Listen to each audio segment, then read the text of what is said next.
श्रोतेहो नमस्कार. इंद्रधनुष्य या कार्यक्रमात आपणा सर्वांचं मनपूर्वक स्वागत. 26 नोव्हेंबर हा दिवस संपूर्ण देशभर संविधान दिवस म्हणून साजरा केला जातो. भारतीय राज्यघटना ही जगभरातल्या राज्यघटनांचा विचार केला तर एक व्यापक राज्यघटना म्हणून सांगितली जाते.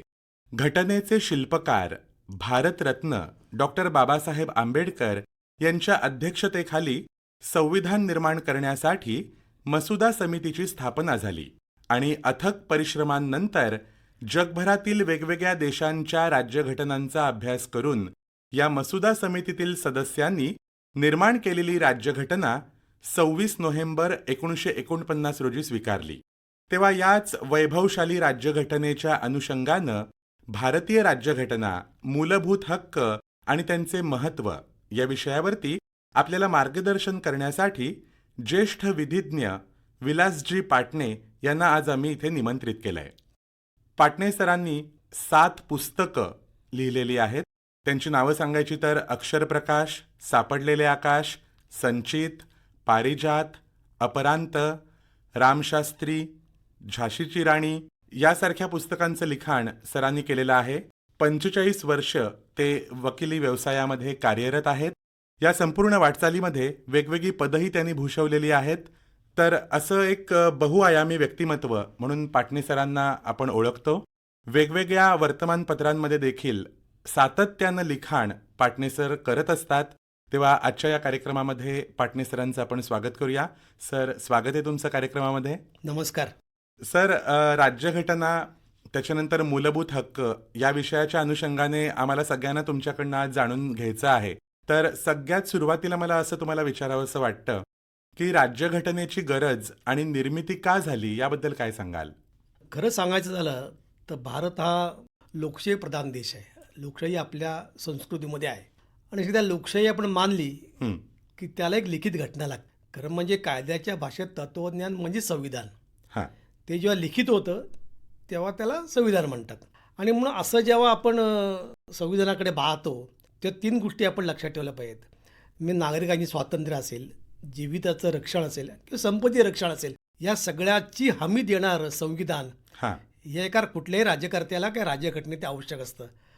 आणि म्हणून अशी जी बांधील घटना असते त्याला खऱ्या अर्थाने ते राज्यकर्ते आणि तिथले नागरिक हां, हे उत्तरदायी असतात. बरं. आणि म्हणून अशा घटनेला महत्त्व असतं. साधारण जगामध्ये जी जी लोकशाही राष्ट्र आहेत तिथे तिथे संविधान लिखित आहे. आणि म्हणून तुमच्या हक्कांचं, कर्तव्यांचं आणि त्या मार्गाने आपण जे जातो त्याचं नेमकं जे काही मार्ग आहेत ते मग संविधान आहे. अच्छा, म्हणजे ही खरी गरज आहे की आपले हक्क प्रत्येकाला माहिती असले पाहिजेत की कोणते हक्क आहेत, माझी हक्कांसोबत कर्तव्य पण कोणती आहेत, ह्याची जाणीव आणि माहिती व्हावी यासाठी राज्यघटना महत्वाची एका अर्थाने ते संविधान ही राष्ट्राची कोनशील आहे. अरे वा. त्याच्यावर आपल्या लोकशाहीची इमारत उभी असते. हां हां हां. आता राज्यघटना जी आहे, भारतीय राज्यघटना, मगाशीच मी म्हटलं की 26 नोव्हेंबर हा कॉन्स्टिट्यूशन डे किंवा संविधान दिन म्हणून साजरा केला जातो.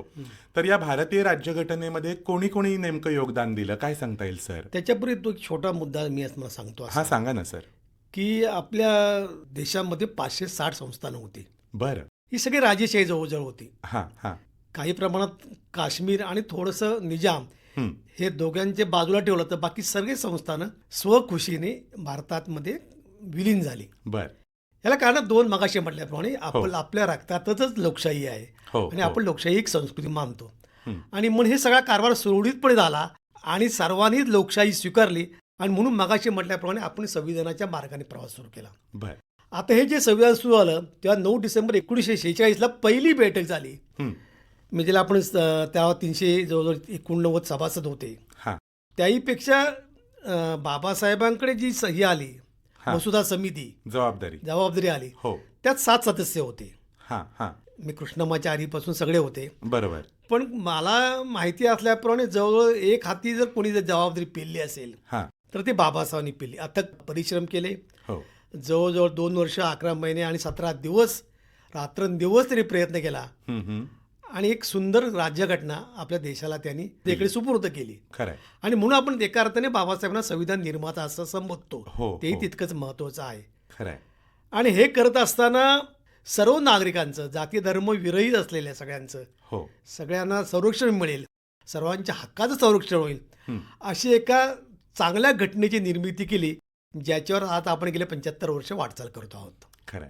आता या राज्यघटनेच्या बद्दल तुम्ही सांगितलं, त्याची निर्मिती कोणी केली सांगितलं, किंवा त्याच्यामध्ये योगदान कोणाचं होतं याबद्दलही तुम्ही उल्लेख केला. ऐतिहासिक संदर्भ आपण सांगत आहात सर. तर आता मूलभूत हक्क म्हणजे नेमकं काय आणि त्यांची खरंच गरज असते का, याबद्दल आमच्या श्रोत्यांना जरा सांगा. मूलभूत हक्क म्हणजे आता तुमच्या जीवाचा हक्क आहे, जीवाचा किंवा जगण्याचा हक्क आहे, जीविताचा तर भाषण स्वातंत्र्याचा हक्क आहे, हे सगळे मूलभूत हक्क आहेत. अच्छा. हां. ह्याची एकदा तुम्हाला घटनेने संरक्षण दिलंय, अच्छा. त्याचं जर उल्लंघन झालं तर तुम्हाला कुठल्याही कोर्टामध्ये त्यासंबंधी दाद मागता येते. हां. हां. त्यातले 2 छोटे तुम्हाला मी मुद्दे देईन. हो हो. आधी मुळात घटना ही अपरिवर्तनीय आहे काय, हां. त्यात बदल करता येतो काय, बरं. हा आपल्याकडे केशवानंद भारती असा एक मोठा खटला झाला. हं. मी माझं असं म्हणणं आहे की केशवानंद भारती या खटल्याने एका अर्थाने आपल्या लोकशाहीचा दिशादर्शन जो खटला होतो त्याला केशवानंद भारती म्हणतात. हा एक मठाची केस होती केरळमधली, बरं. आणि नानी पालखीवानी जो 68 दिवस युक्तिवाद केला, हां.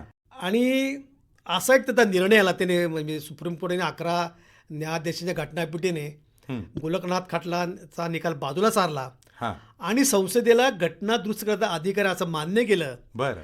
पण सर्वोच्च न्यायालयाचा ठणकावून सांगितलं तुम्ही दुरुस्ती करा, हं. पण त्याची समीक्षा करण्याचा अधिकार सर्वोच्च न्यायालयाचा आहे, हं. हं. हं. हे त्यांनी ठणकावून सांगितलं. त्यामुळे तो अधिकार त्यांनी आपल्याजवळ ठेवला. केशवानंद भारती खटला हा हं. एका अर्थाने आपल्या सर्वोच्च न्यायालयाच्या आणि घटनेच्या इतिहासामधला एक माइलस्टोन मानतात, जेणेकरून आपल्याला सर्व अर्थाने घटनेसंबंधी चारही बाजूने विचार करता येतो. अच्छा. हां. तुम्ही मगाशी प्रश्न विचारलात हो की हा जसा घटना दुरुस्तीचा अधिकार आहे हो किंवा वैयक्तिक जे हक्क आहे त्यासंबंधी काय, हो. यासंबंधी 2 छोटे संदर्भ आपल्याला देता येतील. हं. हं. 25 जून 1975 आणीबाणी आली हो. आणि अनेक लोक तुरुंगात गेले, हे आपल्याला माहिती आहे. हं. अनेक लोकांनी हेबियस कॉर्पसचा अर्ज केला, मुंबई उच्च न्यायालय म्हणा की देशातल्या सगळ्या हायकोर्टात केला. हां. मग सर्वोच्च न्यायालयाने सगळे हेबियस कॉर्पस एकत्र केले हां. आणि एकच केस त्यांनी त्या क्लब केली सुप्रीम कोर्टात. हां. त्याला जबलपूर खटला म्हणून मानतात. बरं. ह्या जबलपूर खटला एका अर्थ हेबियस कॉर्पस म्हटलं गेलं. हां. त्या खटल्यात असं म्हटलं गेलं हां. की तुम्हाला अटकेविरुद्ध संरक्षण मागता येणार नाही, बरं. तुम्हाला आम्ही जेलमध्ये टाकलं तर त्यात दाद मागता येणार नाही. हं. हं. 42व्या दुरुस्तीने तुमचे जे वैयक्तिक अधिकार होते ते त्या काळातल्याच राज्यवटीने रद्दच केले होते. हं. नंतर 42वी घटना रद्द झाली सगळ्यांना माहिती आहे. पण त्यावेळा HR खन्ना जे एक न्यायाधीश होते, मी 4 विरुद्ध 1 असं 5 न्यायाधीश खटलं होतं. हां. HR खन्ना हे डिसेंडिंग होते. अच्छा. त्यांनी विरोध केला. हां. त्यांनी सांगितलं स्पष्टपणे की नागरिकांच्या मूलभूत स्वातंत्र्यापेक्षा या जगात काही मोठं नाही आहे. बरं. हां. हां. त्यामुळे त्या स्वातंत्र्याचं मोल मोठं आहे. हं. त्याचा वैयक्तिक जो हक्क आहे, बोलण्याचा आहे, स्वातंत्र्याचा आहे, सगळा हा हक्क आपण अबाधित ठेवला पाहिजे. हं. तो आपल्याला हिरावून घेता येणार नाही आणि त्यामुळेच त्या खटल्याला महत्त्व आहे. तो जरी खटला विरुद्ध लागला, त्यात यशवंतराव चंद्रचूड होते, पण त्याच खटला आता बरोबर तो रिव्हर्स निकाल लागला आणि आता अलीकडचे आपले जे मुख्य निर्देश आहेत त्याने तो निकाल फिरवला. हां. आणि अशा प्रकारे कोणत्याही पर्यंत तुम्हाला मूलभूत हक्क हां. हे रद्द करता येणार नाहीत, असा लँडमार्क जजमेंट दिली. अच्छा. म्हणजे अशा पद्धतीने आपण म्हणू शकतो की मूलभूत हक्कांना अतिशय महत्त्व आहे संपूर्ण राज्यघटनेमध्ये. राज्यघटनेच्या एकंदरीतच या कार्यपद्धतीमध्ये मूलभूत हक्कांना महत्त्व आहे. आता सर तुम्ही या वेगवेगळ्या खटल्यांचे उदाहरणं दिलीत आत्ता सांगत असताना, तर आता मूलभूत हक्कांची कार्य आणि सर्वसामान्य नागरिकांच्या जीवनामध्ये त्या मूलभूत हक्कांचा नेमका प्रभाव कसा काय पडतो, म्हणजे ह्याच्याबद्दल जरा श्रोत्यांना ऐकायला आवडेल. मुळात आपण जी घटना निर्मिती केली त्यामध्ये आपण 3 तत्व अंतर्भूत केले. हां. हां. स्वातंत्र्य, समता आणि बंधुभाव. हो. स्वातंत्र्य सर्वार्थाने आपल्याला अपेक्षित आहे. स्वातंत्र्य तुमच्या वैयक्तिक स्वातंत्र्य आहे, तुमच्या प्रॉपर्टीचं आहे, हां. तुमच्या जीविताचं सगळं आहे. हां. त्यामुळे समता ही मूळ आहे. आता हां. समता मोठी की स्वातंत्र्य मोठं, एका अर्थाने दोन्ही मोठे आहेत, दोघांचे मोल मोठं आहे. बरं. पण स्वातंत्र्य आणि समता तुम्हाला जर साधायची असेल तर तुम्हाला बंधुभाव असला पाहिजे. हां. बंधुभावाशिवाय तुम्हाला स्वातंत्र्य येणार नाही. हं. आणि अमर्यादित स्वातंत्र्य हं. ही अपेक्षित आहे. शेवटी मर्यादित स्वातंत्र्य हां. हेच एका अर्थाने लोकशाहीला अभिप्रेत आहेत. तर ते स्वातंत्र्य कसं समतेला मार्ग असता का म्हणे. हां. स्वातंत्र्य ह्यातून समता कशी येईल, हां. कारण समता म्हणजेच मानवता हां. आणि कायदा आणि समता मोठी असली तर त्यापेक्षा बंधुभाव मोठा आहे. हे आपण मान्य केलं घटनेमध्ये बरं. आणि बंधुभावातनंच एका अर्थाने संमत आणि कायदा प्रस्थापित होईल असं मला वाटतं. खरंय खरंय. आता या संपूर्ण मूलभूत हक्कांचा आपण एकंदरीत जो विचार करतो आहे, तर मूलभूत हक्कांची गळचेपी अशी कोणी करू शकते का, किंवा त्याच्याबद्दल काय तरतुदी आहेत का भारतीय राज्यघटनेमध्ये, की आता असं कोण करत असेल तर? आता आपण कलम 19 म्हटलं हा हा. तर भाषण स्वातंत्र्य आहे, शांततेत जगण्याचा हक्क आहे, हो संचार पद्धतीचा हक्क आहे, राहण्याचा हक्क आहे, सगळे हक्क आहेत. हो तुम्हाला असे त्याच्यावर अतिक्रमण किंवा निर्बंध आणता येत नाही. जसं तुम्हाला भाषण स्वातंत्र्य आहे मर्यादा पण असते तसं समोरच्या माणसाला शांततेत जगण्याचा पण हक्क आहे. हा हे हा. दोन्ही हक्क त्या घटनेमध्ये आहेत. अच्छा. दोघांचाही समतोल साधला हा तरच नागरिकांचं जीवन सुसह्य होईल. खरंय. आणि जसं म्हणजे अटकेपासून जसं संरक्षण आहे हा तसं तुम्हाला डिफेमेटरी बोलल्या तर शिक्षा पण आहे. हा. जसं तुम्हाला बोलण्याचा हक्क आहे, राईट टू स्पीच. स्पीच आहे, हा. तसं तुम्हाला दुसऱ्याचा मानभंग म्हणा किंवा अब्रू काढायची नाही हा ही त्यात अनुस्यूत आहे. हा. म्हणजे दोन्ही एकमेकाला परस्पर पूरक आहेत पूरक. आणि म्हणून अशापासून अटकेपासून संरक्षण होणार नाही. हा. तुम्ही जर अशी कोणाची बदनामी केलं तुम्हाला अटकेसाठी तोंड द्यावं लागेल. खरंय. मूलभूत हक्क प्रत्येकाला या राज्यघटनेने अवेलेबल करून दिलेले आहेत. त्याचप्रमाणे त्या हक्कांना मर्यादा पण सांगितलेल्या आहेत असं आपल्याला या ठिकाणी म्हणता या येतं. संबंधी मी एक छोटं उदाहरण हा सांगतो. सांगा ना सर. बाबासाहेब आंबेडकरनी जेव्हा संसदेत भाषण केलं हा हा तेव्हा अमेरिकेचे गिटलो माणूस जो होता हा. त्यांनी सांगितलं की मी तुमच्या देशातून फुटून निघेन, मी तुम्ही संसद मानत नाही वगैरे वगैरे. हम्म, त्याला अमेरिकेच्या सर्वोच्चाने शिक्षा केली. असं नाही चालणार ना. हम्म, शेवटी संसद मोठी आहे, हो, काही हो. गोष्टी तुम्ही मानल्या पाहिजेत आणि हो. तिथेच तुम्हाला बोलण्यावर तुमच्या प्रतिबंध घातला पाहिजे आणि त्याला शेवटी सर्वोच्चाने शिक्षा केली. हा हा. सर, मूलभूत हक्कांविषयी आणि त्यांचं महत्त्व एकंदरीत राज्यघटनेतलं किंवा सर्वसामान्य नागरिकांसाठी ते मूलभूत हक्क कसे महत्त्वाचे आहेत हे तुम्ही आत्ता सांगितलंतच. पण आता एक राहून एक मनामध्ये प्रश्न निर्माण होतो. तो प्रश्न असा आहे की भारतीय राज्यघटना मोठी आहे की भारतीय संसद श्रेष्ठ आहे, ह्याच्यामध्ये आपण काय म्हणू शकतो? माझं म्हणणं असं आहे हा की कोण मोठा विषय नाही, अच्छा. शेवटी नागरिकांचे हक्क हा आणि त्याचं संरक्षण महत्त्वाचं आहे. हा. संरक्षण हे कसं आहे, संसद कायम बदलत राहते. हो सर्वोच्च न्यायालय नाही म्हटलं तर एका अर्थाने पूर्णपणे निपक्षपातीपणे काम करू शकते. हो. म्हणून तुम्ही घटनेत बदल करू शकता, हा पण त्यासुद्धा सर्वोच्च न्यायालयाने असं म्हटलं हा. की जे मूलभूत ढाचे आहे, होय. उदाहरणार्थ अध्यक्षीय की संसदीय, ह्यात तुम्ही बदल नाही करू शकत. तो हो. संसदीय ठरलाय आपला. हो हो खरंय. किंवा जे मूलभूत हक्क दिले त्यात बदल करू शकत. मूळ ढाचा आहे, हा. ज्याचा तो आधार आहे, हो. तो तुम्हाला बदलाचा अधिकार नाही. बाकी तुम्ही बदल करू शकता. हा. तो जरी बदल केलात हम्म. तरी त्याची समीक्षा करायचा अधिकार परत सर्वोच्च न्यायालय आहे.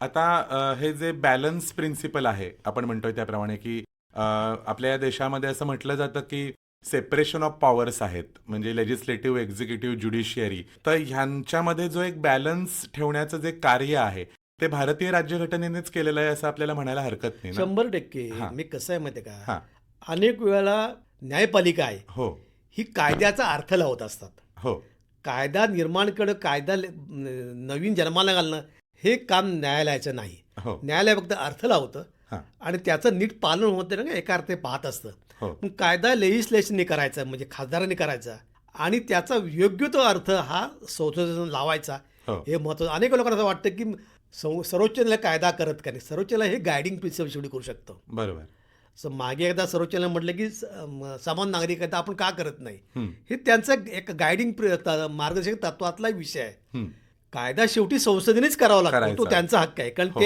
ते निवडून आलेले खासदार आहेत खासदार किंवा आहेत. संसद सदस्य आहेत, खरंय त्याचा तो अधिकार आहे. खरंय. आणि म्हणून मला असं वाटतं, हा मगाशी एक सांगायचा मुद्रा आला हा हा.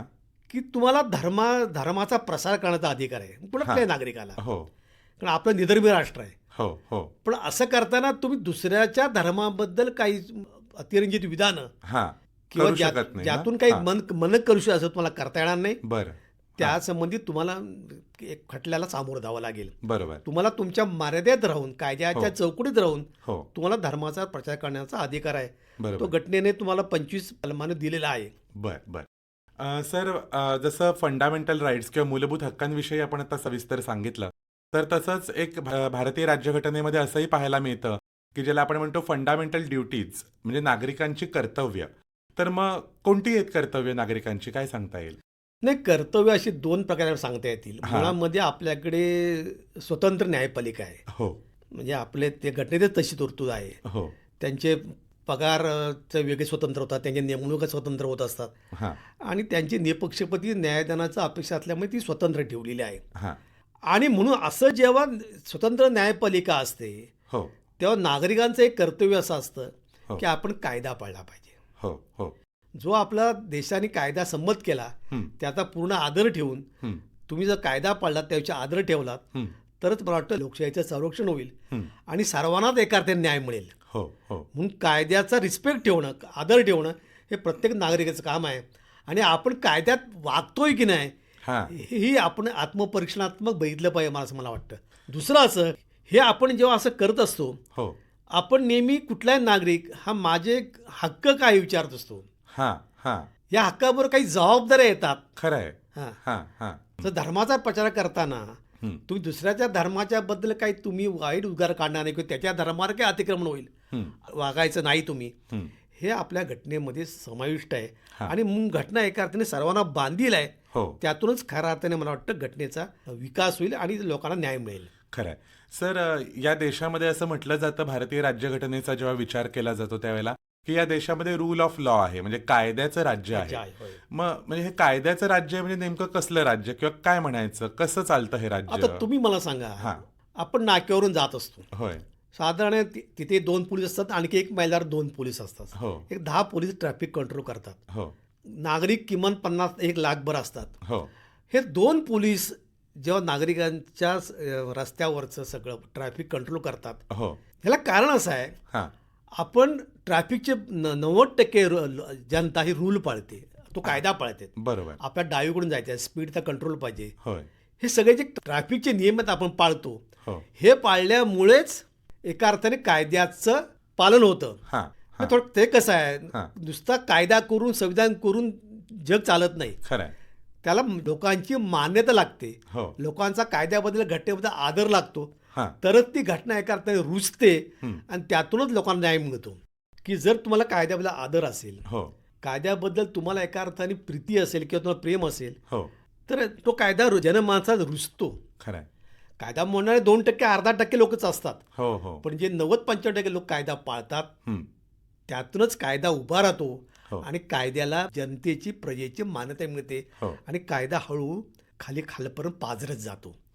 ते आपल्याला अपेक्षित आहे. खरं. सर, आपण अनेक मुद्द्यांविषयी अनेक सविस्तरपणे आता सांगितलंच आहे, पण आजच्या या मुलाखतीच्या थोड्याशा शेवटच्या टप्प्याकडे जाताना मला एक आवर्जून असा एक प्रश्न आपल्याला विचारावासा वाटतो की कायद्याचे राज्य प्रत्येकाने, म्हणजे असं म्हटलं जातं की केवळ दिवस साजरे न करता आपण राज्यघटनेपासून काय शिकणं अपेक्षित आहे किंवा राज्यघटनेकडे आपण एक नागरिक म्हणून, एक विद्यार्थी म्हणून कसं पाहावं, काय सांगाल आमच्या श्रोत्यांना तुम्ही? डॉक्टर बाबासाहेब आंबेडकरांनी सांगितलंय, केवळ चांगली घटना असून भागत नाही, राज्यकर्ते किंवा ते राबवणारे आणि जनता चांगली पाहिजे. घटना एक वेळ वाईट असले चालेल, पण ते राबवणारे आणि जर नागरिक चांगले असतील तर घटना एका अर्थाने लोकशाही वाचू शकते. म्हणून घटना वाईट की चांगली हा फार महत्त्वाचा मुद्दा नाही. जे लोक ह्या देशात राहतात आणि जी ही घटना राबवतात, त्यांच्या मनामध्ये ही घटना राबवण्यासंबंधी किती आस्था आहे ह्याच्यावरच ती घटना एका अर्थाने उभी राहते. आणि मग घटनेसंबंधी नुसतं दिवस साजरा करून चालणार नाही. घटनेबद्दल आपल्याला 24 तास सातत्याने घटनेबद्दल आदर ठेवून आपल्याला ती घटना पाळावी लागेल आणि घटनेला घालून दिलेल्या नियमाप्रमाणे कसे वागणार आहोत याच्यावरच घटनेचा एकंदरीत डोलारा आणि लोकशाही राष्ट्राचं सार्वभौमत्व टिकून राहील असं मला वाटतं. केवळ दिवस साजरा काही होणार नाही. आपल्या संस्कृतीत जशी राज्यघटना आहे तशी आपल्या विचारात, आपल्या दृष्टीत आणि आपल्या रोजच्या वागण्यात जर राज्यघटनेसंबंधी असलेली जी तत्व आहेत ती आपण जर अंगीकारली हां. तर मला वाटतं ही घटना वेगळी वाचायची की घटनेचे वेगळे दिवस साजरे करायचे काही गरज नाही. बरं. मला रवींद्रनाथ टागोरांचं एक वाक्य आठवतं, हां, हां. तुम्ही जिथे उभे आहात हं, ती जागा स्वच्छ ठेवा, हं. जग आपोआप स्वच्छ होईल. अरे वा. हां. तसंच ह्या घटनेचं आहे. तुम्ही कायदा पाळा, हां. आपोआप सगळेच कायदा पाळणार आहेत. खरंय, खरंय. आणि सगळ्यांनी कायदा पाळला हो, किंवा संविधान पाळलं हो. तर जग सुंदर होईल आणि हो. जगात सर्वांना न्याय मिळेल. अगदी खरं आहे सर. आजच्या या मुलाखतीच्या सुरुवातीलाच मी आपल्या सर्वांना सांगितलं की 26 नोव्हेंबर हा दिवस संपूर्ण देशभरामध्ये संविधान दिन म्हणून साजरा केला जातो आणि एकंदरीतच भारतीय राज्यघटना ही जगातल्या राज्यघटनांचा विचार करता एक समृद्ध आणि व्यापक स्वरूपाची अशी ही राज्यघटना आहे. तर आजच्या या मुलाखतीच्या माध्यमातनं भारतीय राज्यघटना, त्याच्यानंतर वेगवेगळे मूलभूत हक्क, कर्तव्य नागरिकांची आणि राज्यघटनेकडे कसं पाहावं एक नागरिक म्हणून, या संदर्भामध्ये आपल्या सर्वांना मार्गदर्शन करण्यासाठी ज्येष्ठ विधिज्ञ विलासजी पाटणे सर आज आकाशवाणीच्या स्टुडिओमध्ये वेळात वेळ काढून इथे उपस्थित झाले. आकाशवाणीच्या वतीने मी सर तुमचे आभार व्यक्त करतो. धन्यवाद. धन्यवाद.